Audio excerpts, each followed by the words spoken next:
Volkswagen ID4, ID6 hadiydigan danışlar bo'lsa ishlaydigan ana kuverk qo'yinglar. Sababi avtomobilda bilasizlar, monitorlar crack qiladi. Salgina sovuq bo'ldi, issiq bo'ldi. Shuna biz eski versiyalardan yangi versiyalarga o'tib beramiz, xudo xolasa.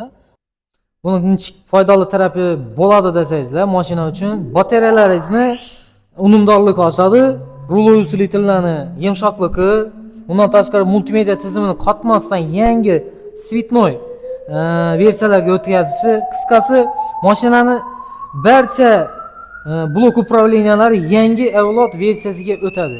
Bularning sabablari shunda: yaxshi haydaladi, mashinangiz kilometr berish ehtimoli juda katta. Shuni yoqlarda obnovleniya qilishni unutmanglar do'stlar. Chunki avtomobil 2021-2022 yilda ishlab chiqarilgan, undan buyonina obnovleniya internet orqali kelmaydi. Faqat inson omil orqali shu narsani amalga oshirib bo'ladi faqat. Qisqasi ishi havolan tagida nomerimizni opisaniyada qoldirib o'tamiz, manzillarimizni ham qoldirib o'tamiz. Manzilimiz albatta Xiva yo'lda bo'ladi. Kelaverasizlar, Volkswagenlik xizmatlaringiz bo'lsa xizmatdamiz.